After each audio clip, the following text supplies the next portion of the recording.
Hello Mila, hello Jack, hello everybody else who's watching, and welcome to Storytime with Grandad. Today's book is from Bob the Builder, and it is Dizzy and Muck Work It Out.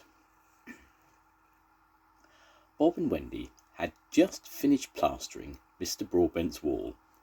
The plaster's drying nicely, Bob said. We should be able to paint it this afternoon. Oh good, said Wendy. I need to run over to Mrs. Potts' house. She's asked me to lay a new path in her garden. Wendy hurried back to the building yard to get the team. Muck, Rolly and Dizzy were loaded up and ready to go.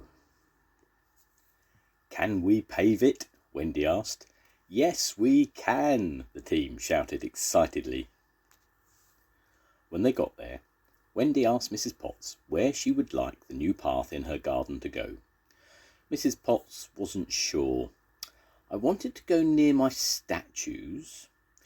Which are your favourites? Asked Wendy. Oh, the Greek god and Cheeky Charlie, Mrs. Potts told Wendy proudly. Then the new path should definitely go near those two, replied Wendy. Wonderful, Mrs. Potts cried.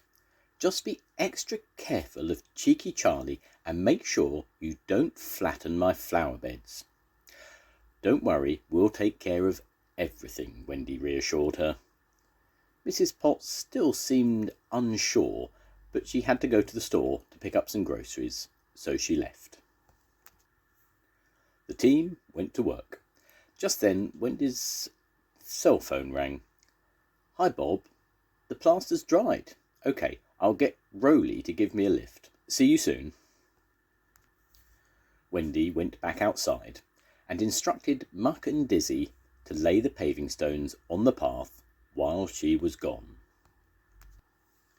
You're going to leave Muck and Dizzy on their own? Rolly asked as they drove back to Mrs. Broadbent's house.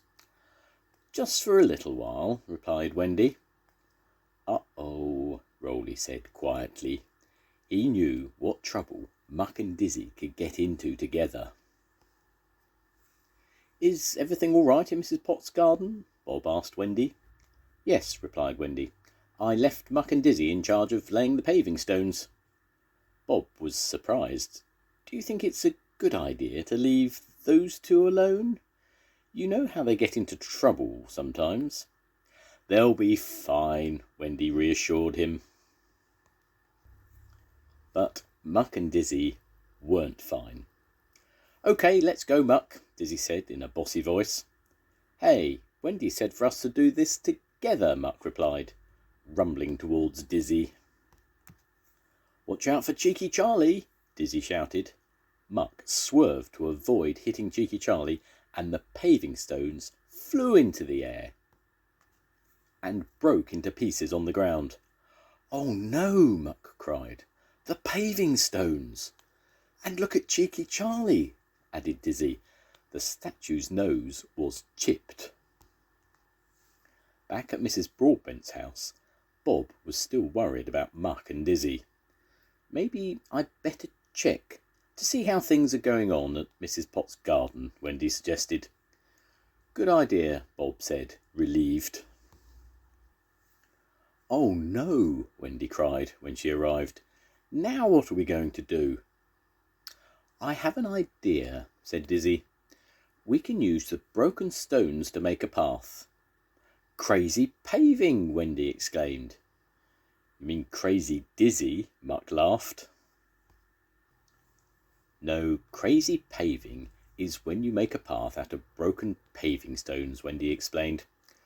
Hee, it's Dizzy's crazy paving, Muck said. Yippee, cheered Dizzy. Let's get to work. Working together, Muck and Dizzy got the job done. Hey, it looks great, Muck exclaimed. You're really clever, Dizzy. Thanks, Muck, replied Dizzy, but I couldn't have done it without you. When Bob finished painting Mrs. Broadbent's wall, he decided to see how Mrs. Potts' garden path was coming along. Hi, Bob, said Mrs. Potts, who was just coming home from the store. What perfect timing. Let's go see my new garden path together. Bob and Mrs. Potts couldn't believe their eyes. "You've made crazy paving!" Bob exclaimed. "Good job, everyone!" Mrs. Potts clapped her hands with excitement. "It's so pretty!" "Whose idea was it to use those little pieces of stone?" Mrs. Potts asked. "It was our idea," Muck and Dizzy said together. Then they looked at Wendy. "Actually, we had an accident and we broke the paving stones," Muck confessed. "We're sorry." "That's okay," said Mrs. Potts. Then she looked at her new path and smiled warmly. "I think your accident made a beautiful surprise. And I always thought Cheeky Charlie's nose was too big anyway." "That's our team," said Wendy with a smile. "We're always coming up with smashing ideas." The end. Goodbye, Mila. Goodbye, Jack. I'll see you soon. Goodbye, everybody.